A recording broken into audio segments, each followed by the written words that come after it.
Hello everyone, welcome to my channel. आज मैं class 10 के लिए एक चर वाला द्विघात समीकरण के परीक्षण करके देखें 1.5 का 3 नंबर का सवाल लेकर आए हैं।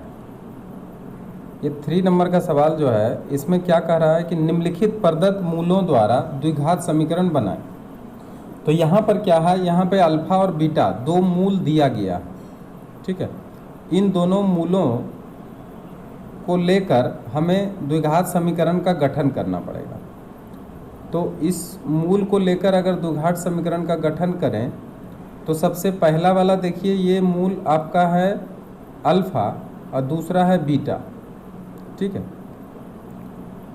तो प्रदत्त प्रथम मूल क्या है? प्रथम मूल अल्फा बराबर दिया है 4 और दूसरा मूल क्या दिया है? दूसरा मूल बीटा बराबर दिया है 2। अब देखिए, समीकरण बनाने का एक सूत्र है, वो है इसलिए द्विघात समीकरण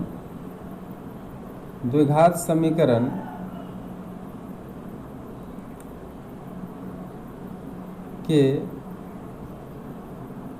सूत्र से X square minus alpha plus beta into x plus alpha into beta equal to 0। अब ये है द्विघात समीकरण का सूत्र। अब इसमें जब बैठाएंगे तो क्या हो जाएगा? एक्स स्क्वायर रहने दीजिए माइनस, अब अल्फा के जगह पे आपको 4 बैठाना है, अब प्लस 2, यहाँ पे एक्स करेंगे, अल्फा इंटू बीटा के जगह पे क्या बैठाएंगे? 4 इंटू 2 इक्वल टू 0। अब जब इसको हम आगे बढ़ाते हैं तो आता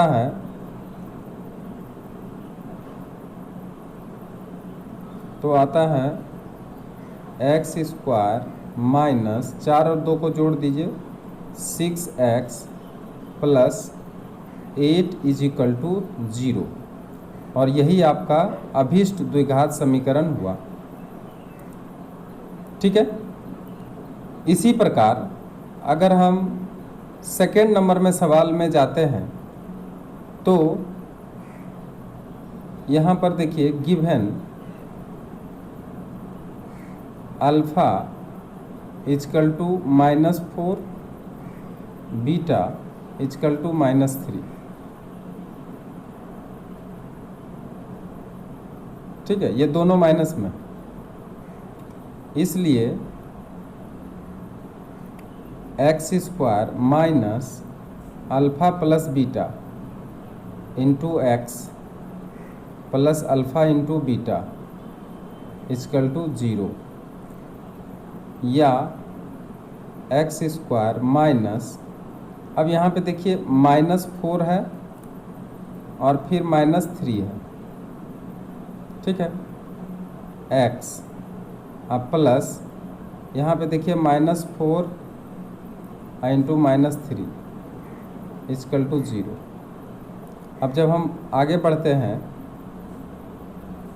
तो एक्स स्क्वायर माइनस, अब यहाँ देखिए दोनों को अगर जोड़ देते हैं तो -7 हो जाता है, और यहाँ देखिए माइनस माइनस प्लस हो जाएगा तो 12 हो जाएगा। इसका एक और स्टेप आगे बढ़ते हैं तो कितना हो जाता है? माइनस माइनस प्लस हो जाता है, तो x square plus 7x plus 12 equal to 0, ये आपका समीकरण मिल गया। ठीक है, तो यहाँ पर क्या है? यहाँ -4 है, -3 है, और इसलिए तब इसका समीकरण होगा x square plus 7x plus 12 equal to 0। अब देखिए फिर एक समीकरण दिया गया है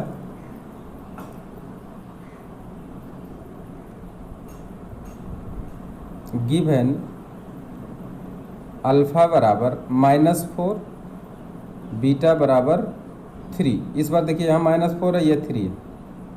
चूँकि x² minus alpha plus beta into x plus alpha into beta equal to 0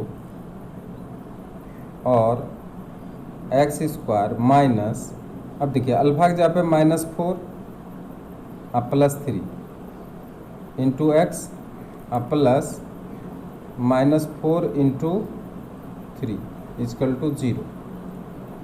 अब इसको और आगे बढ़ाएं, x² माइनस, अब यहाँ देखिए -4 में 3 अगर देंगे घटाएंगे तो -1 आएगा, और यहाँ देखिए प्लस माइनस -12 इजकल टू 0। अब देखिए सेम संख्या है लेकिन केवल चिन्ह का अंतर, चिन्ह का अंतर होने से देखिए समीकरण भी क्या हो रहा है, बदल जा रहा है। x² minus minus plus x -12 is equal to 0। अब ये जो है आपका द्विघात समीकरण आ गया। ठीक है, अब 4 नंबर सवाल देखिए। 5 - 3 गिवन अल्फ़ा बराबर 5 बीटा बराबर -3। चूँकि x² minus alpha plus beta into x plus alpha into beta equal to 0, यही है समीकरण बैठाने का सूत्र। और x² माइनस अल्फ़ा की जगह पे 5 प्लस -3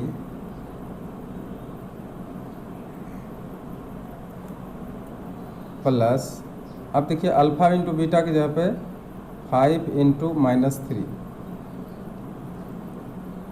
अब यहाँ पे आ गया x² माइनस 5 में 3 घटा दीजिए, आ जाएगा 2 प्लस में आएगा, और यहाँ पे देखिए प्लस माइनस माइनस हो जाएगा 15 बराबर 0, और इसका मान आ गया है x² माइनस 2x माइनस 15 बराबर 0, और यही इसका क्या हो गया, आंसर आ गया। क्लियर। अब आगे बढ़ते हैं, देखते हैं कौन सा सवाल आ गया मेरे सामने। ये देखिए 4 का m का मान कितना होने पर 4x² plus 4 3m - 1 into x plus m plus 7 equal to 0 द्विघात समीकरण के दोनों मूल परस्पर विपरीत होंगे। देखिए यहाँ पे बोला गया है दोनों मूल परस्पर एक दूसरे के विपरीत होंगे। तो पहला मूल अगर अल्फ़ा है, दूसरा मूल बीटा है, तो ये दोनों मूल विपरीत होगा।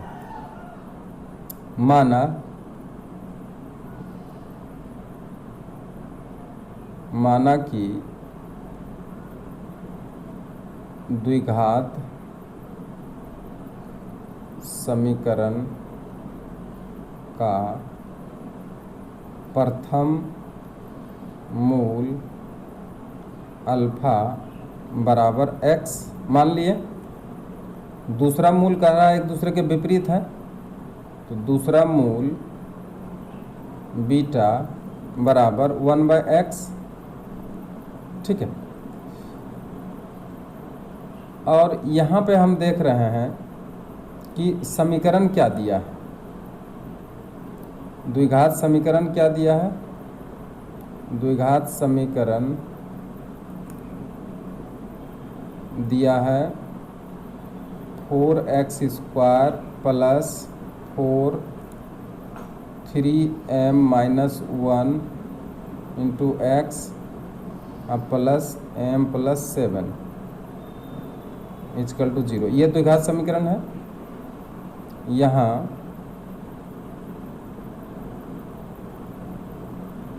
a बराबर 4, b बराबर 4 इंटू 3m - 1 और c बराबर है m प्लस 7। ठीक है।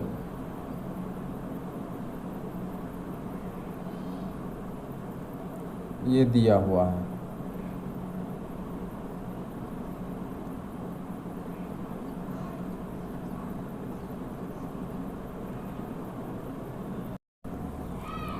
अब देखिए हमारे बीच एक क्वेश्चन आ गया है 4 का।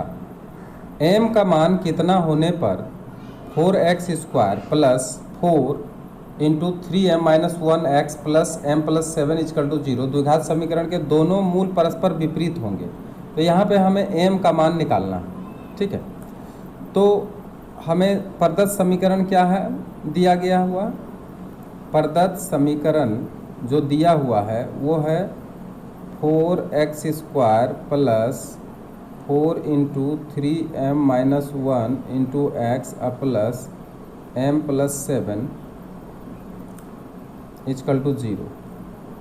यहाँ a बराबर 4 है, b बराबर 4 3m माइनस 1 है और c बराबर m प्लस 7, ठीक है। माना प्रथम मूल अल्फा बराबर x मान लेते हैं, दूसरा मूल बीटा बराबर 1/x होगा, क्योंकि देखिए यहाँ पे लिखा है कि द्विघात समीकरण के दोनों मूल परस्पर विपरीत है, तो एक अगर x है तो दूसरा क्या होगा 1/x, ठीक है। अब देखिए दोनों मूलों का गुणनफल का सूत्र क्या है, चूंकि दोनों मूलों का गुणनफल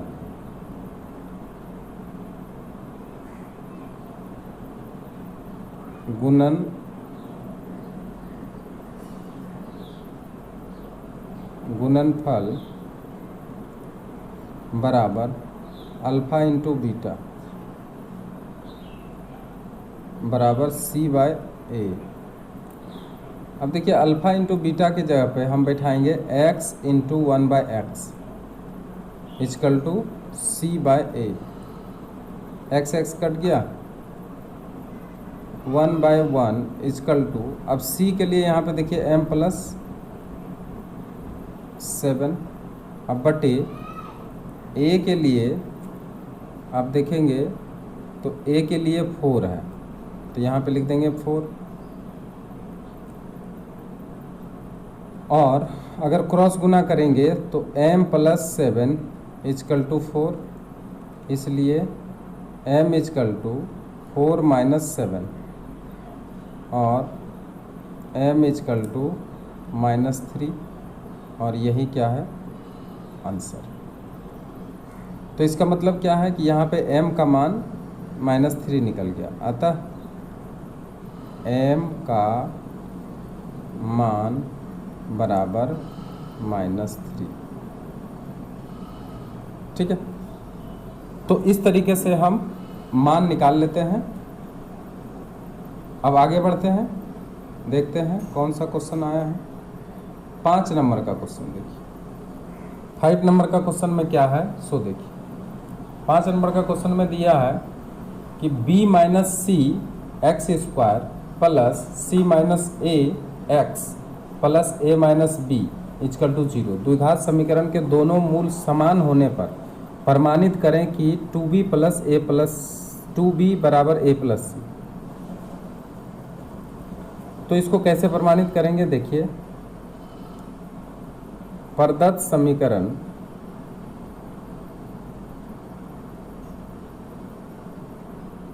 b minus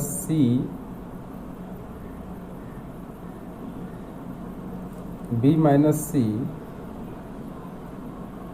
x square plus c minus a x plus a minus b equal to 0।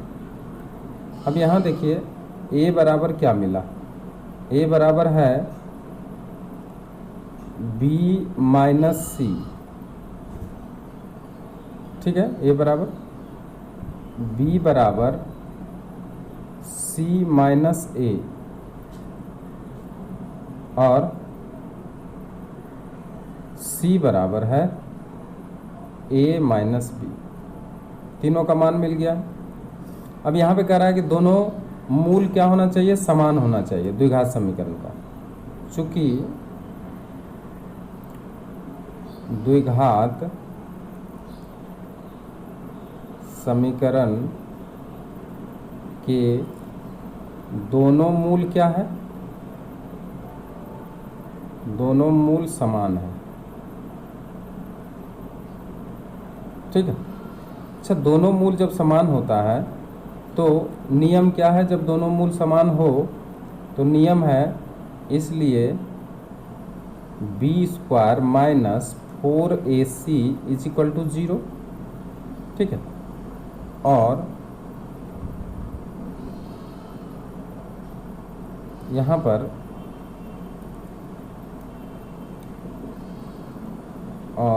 पर देखिए बी स्क्वायर, यानी हम कहेंगे सी माइनस ए का होल स्क्वायर माइनस 4 इंटू ए के जगह पे देखिए क्या है, बी माइनस सी, और सी के जगह पर है ए माइनस बी इक्वल टू 0, ठीक है। हमें सिद्ध क्या करना है वो भी थोड़ा सा देख लेना पड़ेगा। हमें सिद्ध क्या करना है, देखिए यहाँ पे लिखा है कि हमें सिद्ध करना है 2b बराबर a प्लस सी, इसको भी ध्यान में आप रखेंगे, ठीक है। तो अभी हमें जो मिला है वो ये मिल गया है, ठीक है, ये मिला है। अब इसको आगे बढ़ाते हैं तो देखिए क्या मिलने वाला है, सी स्क्वायर